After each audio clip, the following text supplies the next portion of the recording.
à toi revient l'honneur. Nous te louons, nous levons les mains vers toi, Seigneur, pour élever ton saint nom. À toi revient l'honneur. Nous te louons,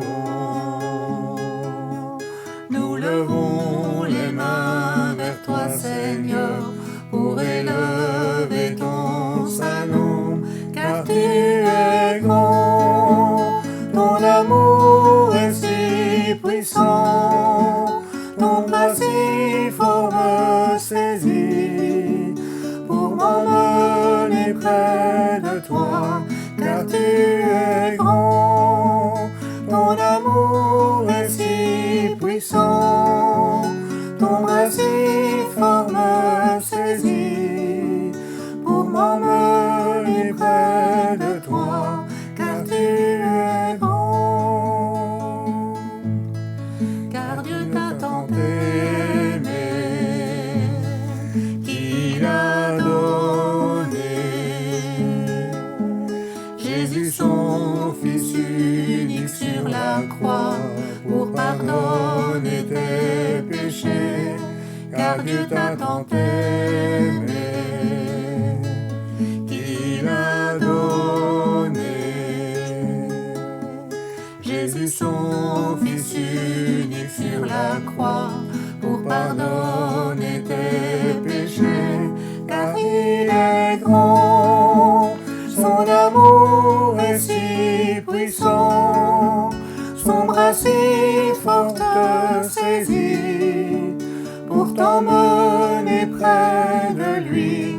Car il est grand, son amour est si puissant, son bras si fort te saisit, pour t'emmener près de lui, car il est grand.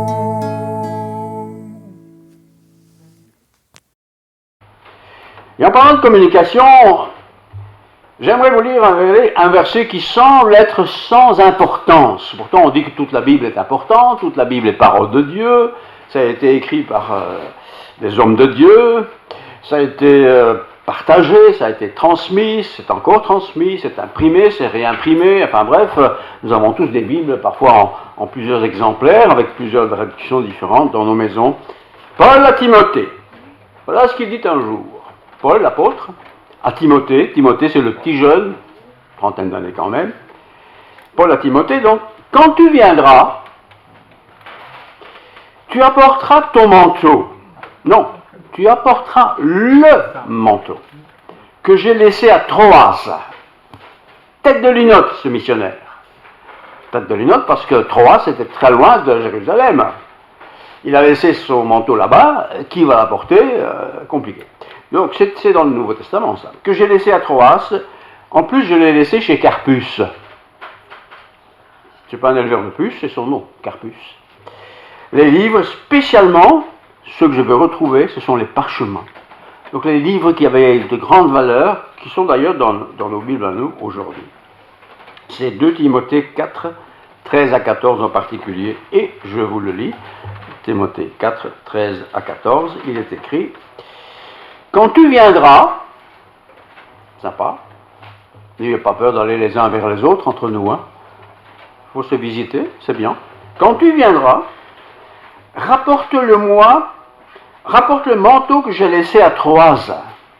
Je l'ai dit, tête de linotte, il a oublié son manteau. Comment est-ce possible? Rapporte-moi. Que j'ai laissé à Troas, chez Carpus. C'est pas un magasin, c'est le nom du monsieur. Et les livres, surtout les parchemins. Nous sommes ici à peu près 2000 ans en arrière. Quelque chose d'important a été fait. Alexandre, le forgeron,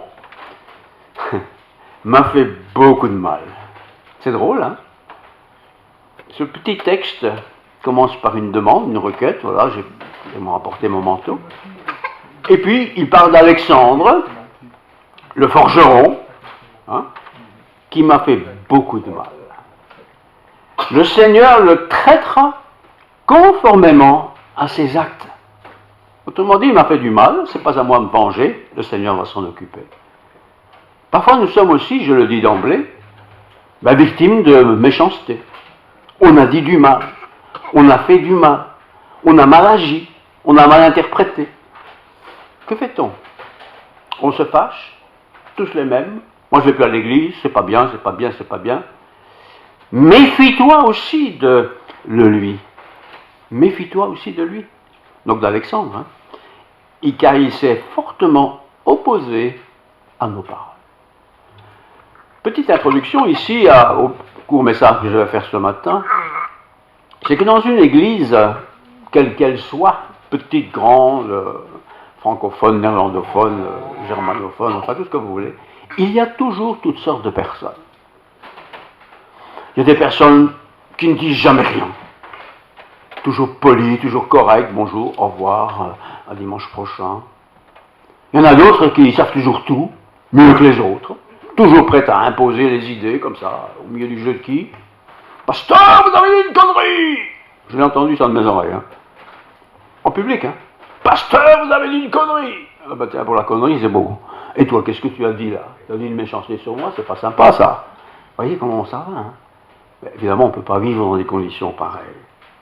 Alors il dit donc, Paul à Timothée, apporte-moi le manteau que j'ai laissé à Troas, chez Carpus. Quand je vois Carpus, c'est son nom. Je me dis, tiens, qu'est-ce qu'il vend des puces? Non, c'est pas des puces, c'est Carpus, c'est son nom. Et rapporte-moi les livres, spécialement les parchemins. Alors on se dit, mais pourquoi ce genre de verset se trouve-t-il dans la Bible? Qu'est-ce que ça a à voir avec la vie spirituelle, la parole de Dieu? Nous aussi, on a des histoires à partager. On ne les écrit pas dans la Bible, parce que la Bible, il n'y a plus rien à ajouter, il n'y a rien à retrancher. Mais nous avons aussi parfois des paroles qui sont très bien, très belles, très bonnes, qui peuvent être utilisées par d'autres qui, dans leur domaine, dans leur journée, dans leur déplacement, pourraient s'en servir. Il y a bien longtemps déjà, même très très longtemps, j'étais pas né, il y a quelqu'un qui pose la question suivante. Et il la pose à un certain monsieur qui s'appelle John Nelson Darby.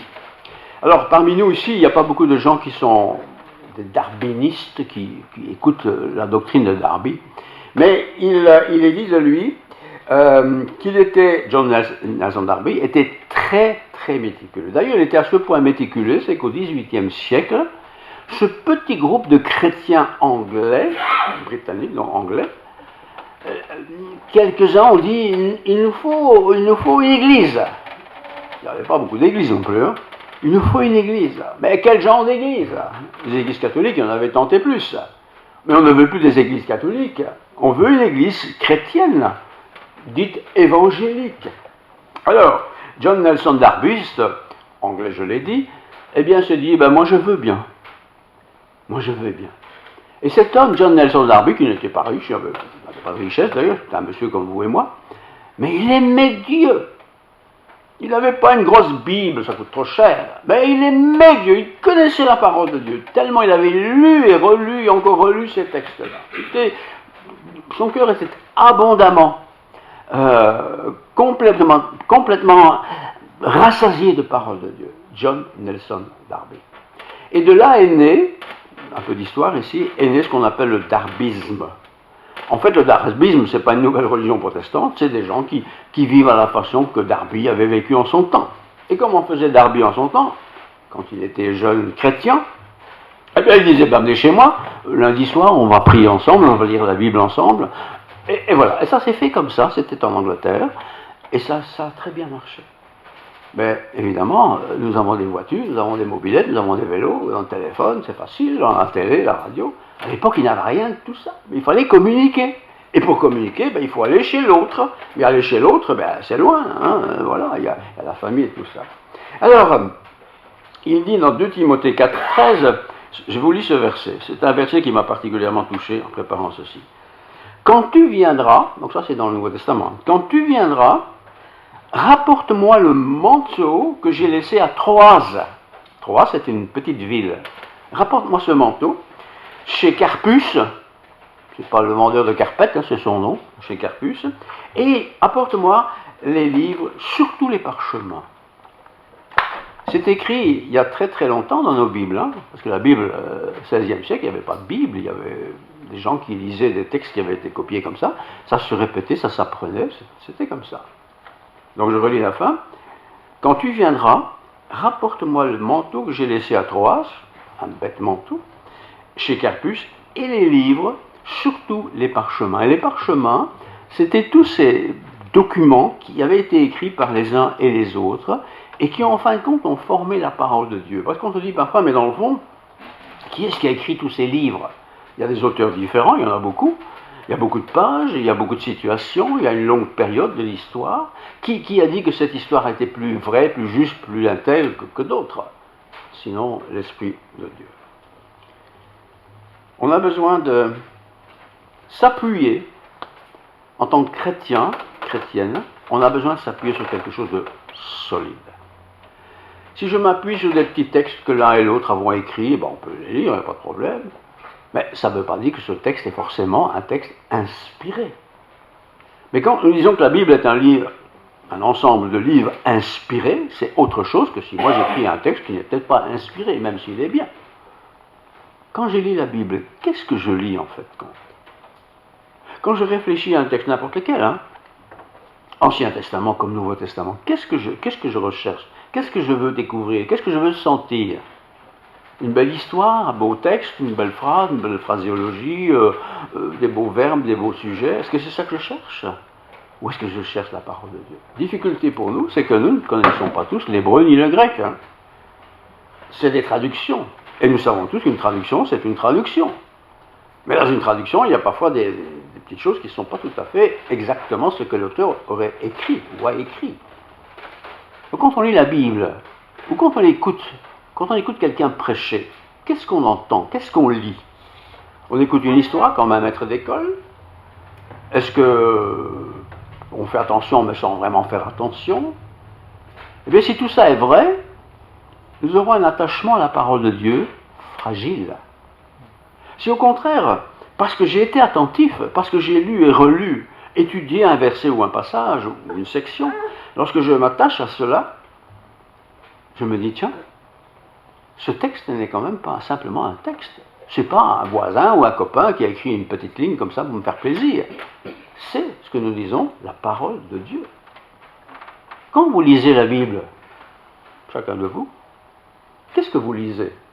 Un livre, comme vous direz un album de Tintin, ou un autre? Si vous la lisez comme ça, vous l'aurez lu, ce sera marrant peut-être ou pas.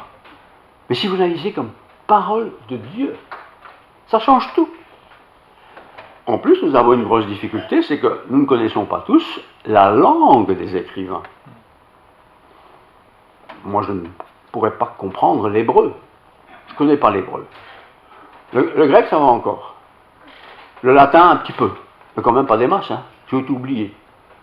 Donc je suis obligé de lire en français. Ou en néerlandais, ça va encore. En français, c'est bien. Mais si je lis en français et que vous êtes flamand, vous allez lire en flamand. Et on va discuter ensemble en anglais. Ah! Et en anglais, j'aurais compris ça, et lui, il aura compris ça. C'est comme ça. Et dans une église, comme celle-ci, nous venons tous de différents horizons. On vient d'Afrique, on vient de Barlou, c'est les meilleurs. On vient de Luxembourg. Nous avons des sensibilités différentes. Et parfois, nos lectures, nos attachements, nos amours, je dirais, pour le texte sacré est différent. D'où l'importance de lire la parole de Dieu plus qu'une fois. Si je lis qu'une fois par an la Bible, vous l'avez lu, ça, encore que pour la lire, il faut être costaud quand même, parce qu'il y a beaucoup de pages, il y a beaucoup de mots, il y a beaucoup de textes, c'est pas si simple que ça. Et puis on ne comprend pas toujours tous ces textes. Très important. Jésus s'appuyait constamment, ça vous pouvez le lire, il s'appuyait constamment dans les Écritures. Et dans les Écritures, c'est justement ces textes reconnus par, j'allais dire, les savants de l'époque comme étant parole de Dieu. Et nous, aujourd'hui, nous ne lisons peut-être pas l'hébreu, moi non plus. Le grec, un petit peu, mais pas des masses, puis on oublie tout ça. On lit dans sa langue quand on lit. Est-ce qu'on lit encore aujourd'hui? Je vous le demande.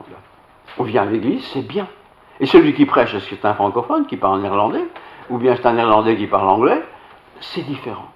Et c'est pourquoi nous devons tous nous attacher à bien écouter ce que le prédicateur dit. Et surtout moi d'ailleurs.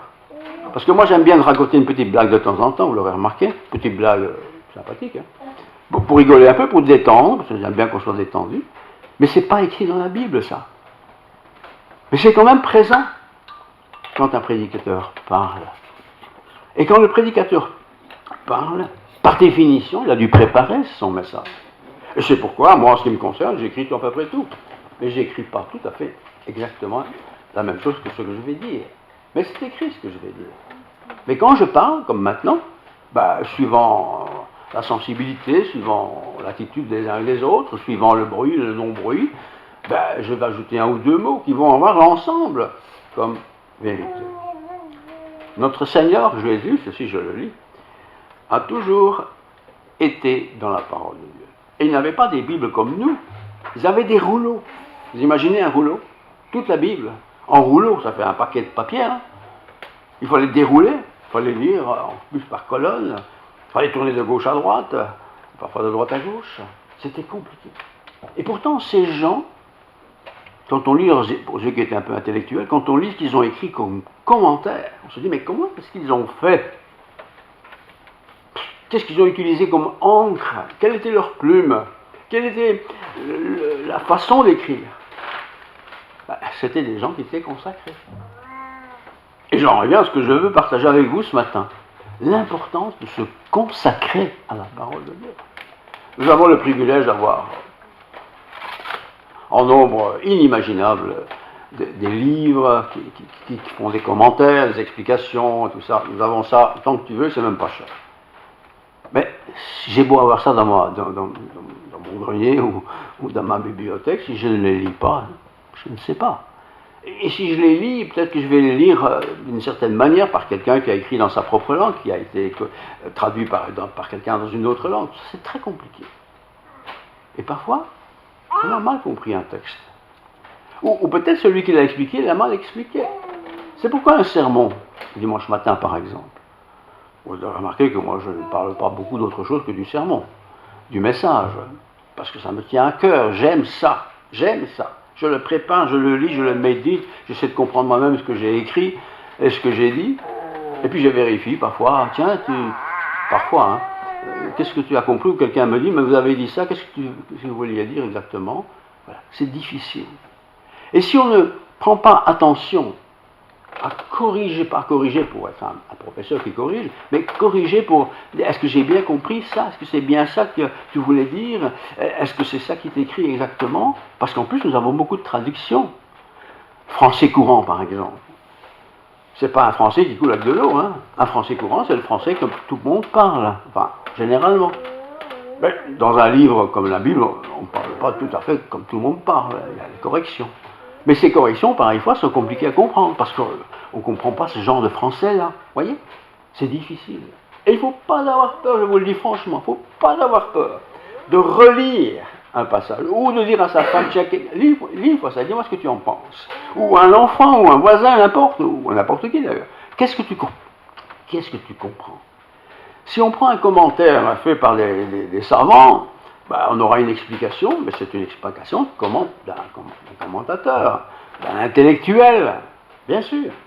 Mais mon frère, ma soeur, nous tous ici présents, nous sommes tous les mêmes, même niveau, même culture, même chose. Comment est-ce que je comprends?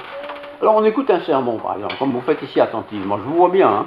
Je vois tout bien quand il s'ennuie, et quand il s'ennuie, il faut arrêter. Bon, ça va pour l'instant, vous écoutez encore. Oui, vous écoutez encore, je continue. Eh bien, je sais que vous entendez des choses. Mais il y a peut-être des mots qui vous ont échappé. Et comme ce mot s'est échappé, parce qu'à ce moment-là, vous pensiez au repas de midi, vous rentrez chez vous, mais qu'est-ce qu'il a dit là? Je ne sais plus maintenant. Bon, tant pis. Mais non, pas tant pis. Si c'était un mot important, il fallait que je le retienne. N'ayez pas peur, je vous le dis franchement. N'ayez pas peur, donnez un petit coup de fête. Tu as dit ça, ou à quelqu'un d'autre, qu'est-ce que tu as compris là, le pasteur? J'ai pas compris. Voilà. Et ça donne une communication, ça donne une fraternité aussi. Ça donne un intérêt. Tout n'est pas écrit ici, tout est écrit dans la Bible. Mais les Bibles parfois sont différentes. Les traductions sont un peu différentes. L'écriture est parfois différente. Et j'ai pris aujourd'hui exprès, regardez cette Bible ici. Elle est plus grosse que la vôtre.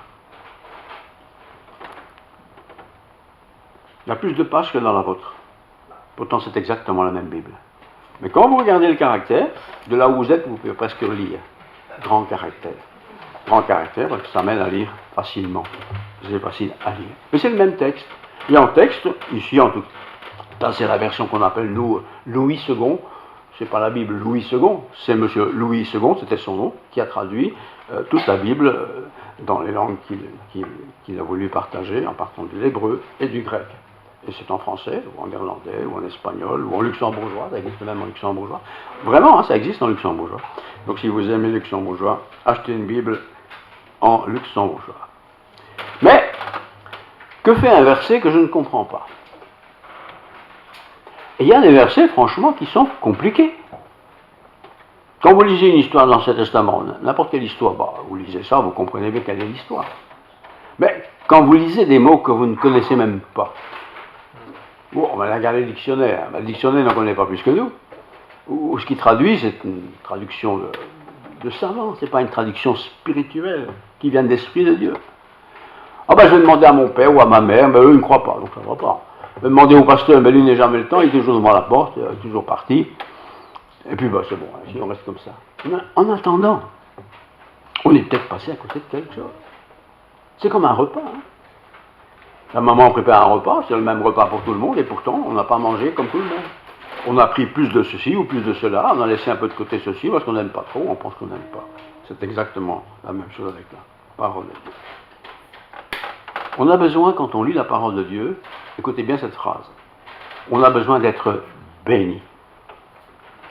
Si je lis la Bible, quel que soit le passage, hein, Ancien Testament, si je lis la Bible, parce que j'ai lu quelque chose, une demi-heure après, je ne sais même plus ce que j'ai lu. Ça ne sert à rien. Il faut que cette parole me parle, que cette parole biblique me parle à moi. C'est le même texte que ma femme va lire, c'est le même texte que mes enfants vont lire.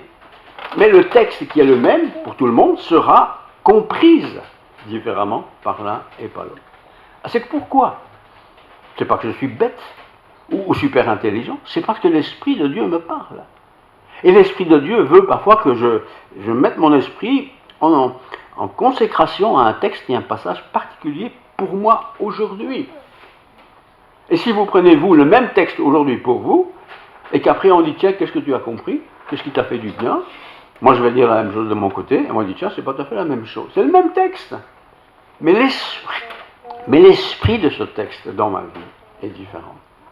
C'est pour ça, on ne peut pas se contenter d'un petit discours standard que tout le monde a, ou un livre, c'est bien les livres, hein, c'est bien écrit. Ben, ces livres ont été écrits à un moment donné de l'histoire, par un personnage qui avait une histoire. La Bible, c'est un peu différent, parce que bien sûr, la Bible est parole de Dieu. Vous êtes sauvés par grâce, par le moyen de la foi. Cette phrase se trouve dans l'Écriture, dans la Bible. Vous êtes sauvés par grâce, par le moyen de la foi. Bon. Vous n'êtes pas trop familier avec cette phrase. Vous êtes sauvés par la grâce, par le moyen de la foi. Et puis vous rentrez chez vous, mais qu'est-ce qu'il raconte? Je suis sauvé par grâce, par le moyen de la foi. Moi je croyais qu'on était sauvés par le sacrifice de Jésus. Non, vous êtes sauvés par grâce, par le moyen de la foi. Qu'est-ce que ça veut dire? Et là il faut s'arrêter. Il faut s'arrêter et essayer de savoir qu'est-ce que ça veut dire la grâce. C'est quoi ça la grâce? C'est pas la grâce, hein, la grosse, hein. La grâce c'est autre chose, mais c'est quoi cette grâce? Et où je trouve cette grâce? Est-ce qu'il y a un magasin de grâce dans le quartier? Est-ce qu'à l'église il y a une boîte avec la grâce dedans? Je rigole pas en disant tout ça, vous savez. Par le moyen de la foi. Ah, la foi? C'est pas le foie, c'est la foi. Mais c'est quoi ça la foi? Comment je trouve ça la foi? Alors bien sûr, nous sommes ce que nous sommes, et on n'a pas envie de passer pour un idiot du village, et on n'ose pas demander. On n'ose pas. Et on n'ose même pas aller vers quelqu'un qui aura probablement une bonne réponse à me donner, parce qu'il est chrétien depuis plus longtemps, il a plus d'expérience. Ben, je ne vais pas aller parce qu'il va me prendre pour un idiot du troisième âge. Ben, n'ayez pas honte de ce que vous êtes. Vous êtes ce que vous êtes. Vous savez ce que vous savez. Si on me demandait à moi de travailler un produit chimique X ou Z, vous pouvez mettre toutes les bouteilles qu'elle a, et le professeur dirait, ben, vas-y, fais le produit que j'ai demandé. Je ne saurais pas le faire. Je ne connais pas, je ne sais pas. Il faut me montrer, il faut m'expliquer. C'est la même chose avec la parole de Dieu. Il ne s'agit pas de prendre un calendrier, prenez des calendriers, hein.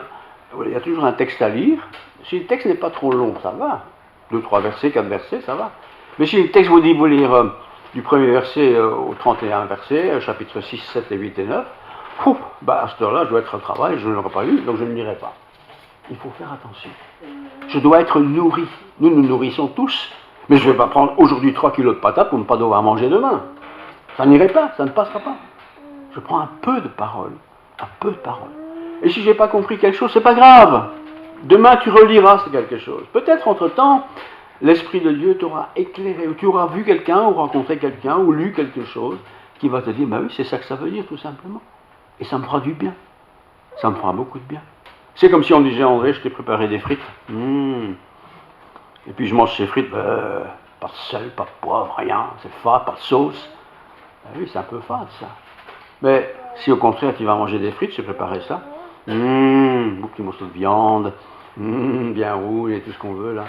Bien, une bonne sauce, c'est ça. Alors vous dites, mais ces frites sont excellentes. Mais c'est exactement les mêmes frites que l'autre. Mais elles sont assaisonnées.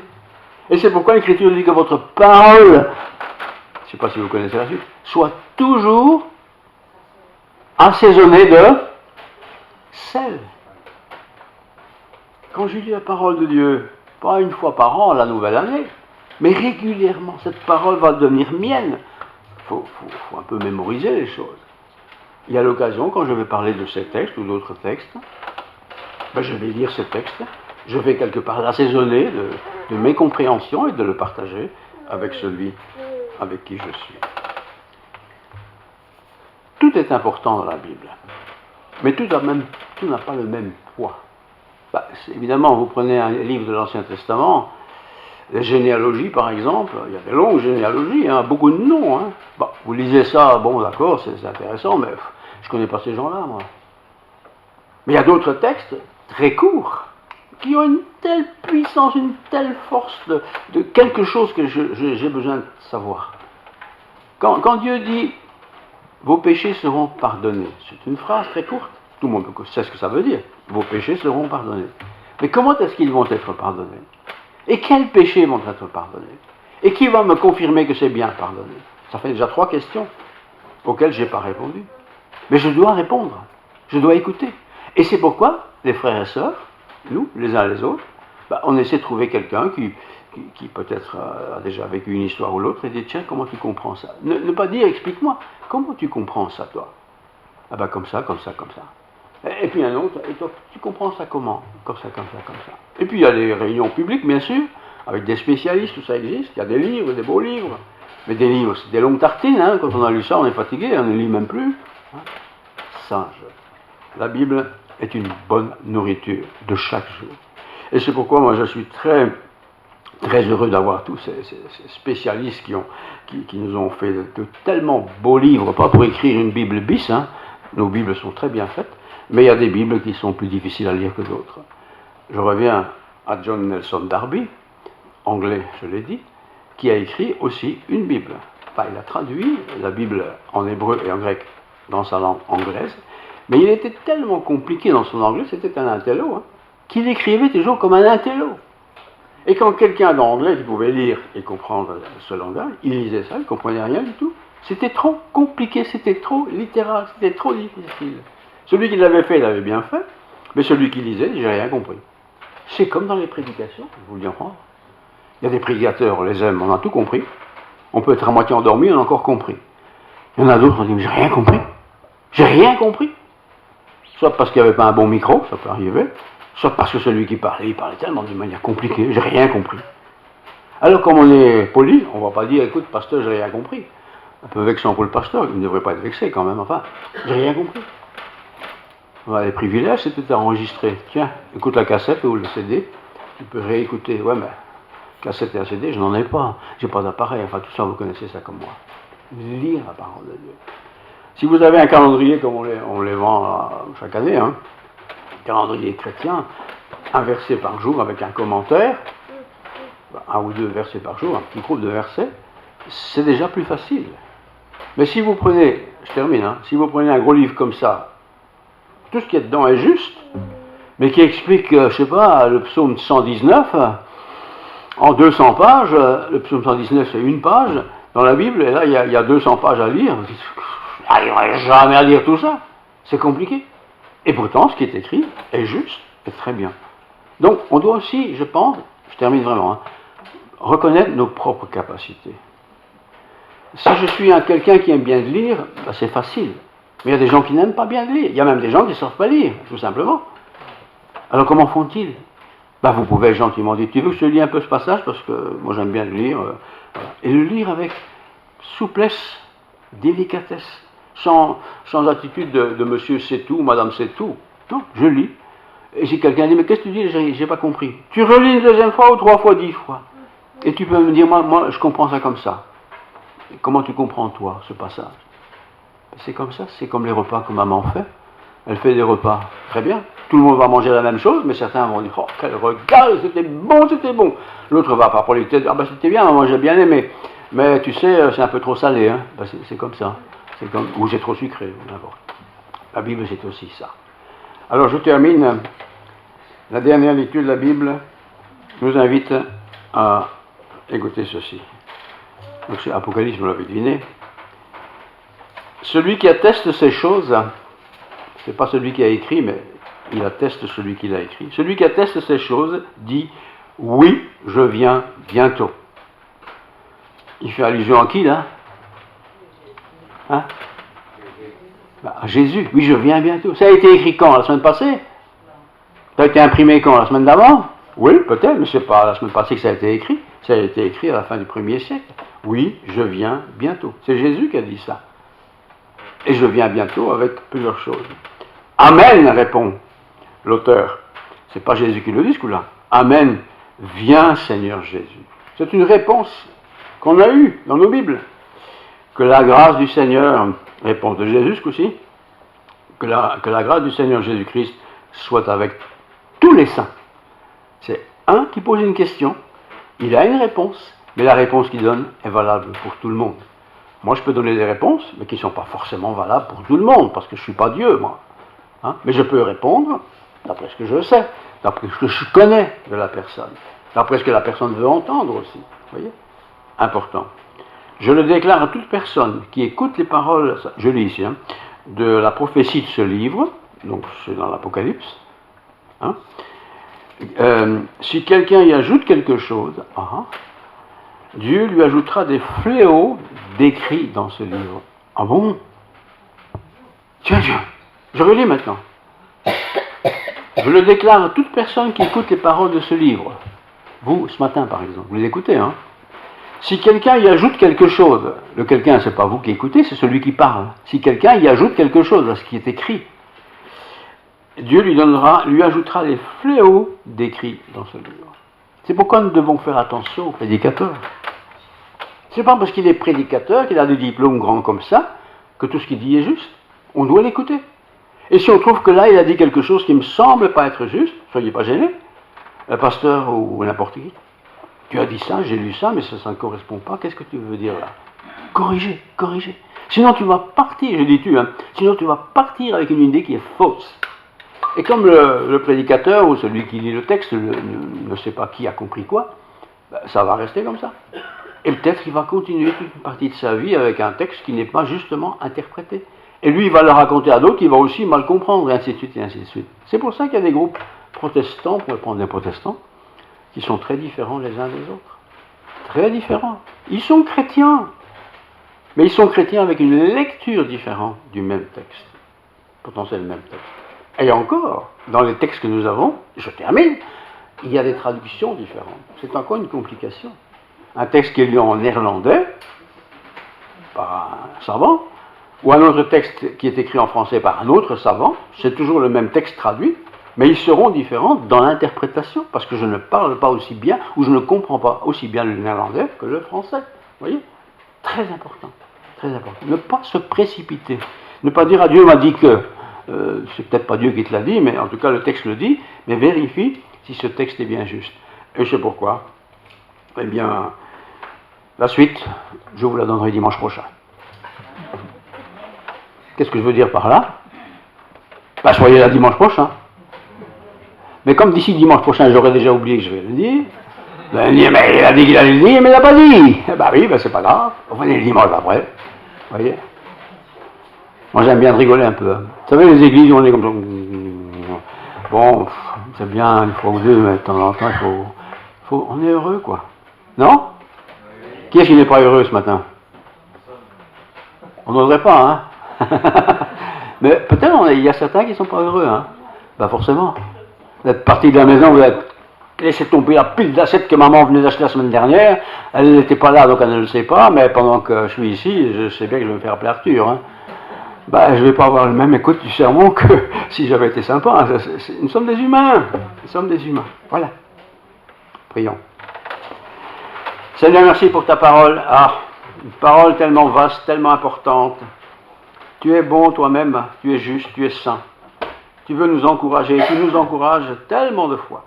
Donne-nous aussi d'apprendre, d'être attentif. Donne-nous aussi de partager ce que nous avons compris, la manière dont nous l'avons compris. Oui, il y a des églises différentes, c'est vrai. Il y a des prédications différentes, c'est certain. Mais la parole reste la même. Donne-nous de prendre du temps pour la méditer. Si on ne sait pas, ben, on verra demain. Il y a le temps devant nous, de toute façon.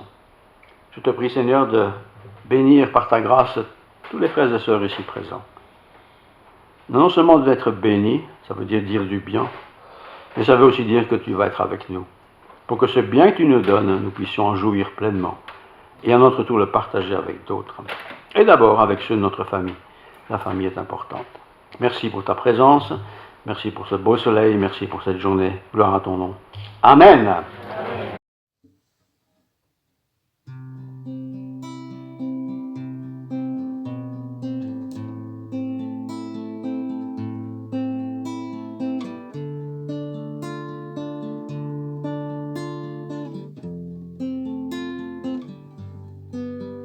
Si souvent je me suis trompée, si souvent je suis tombée,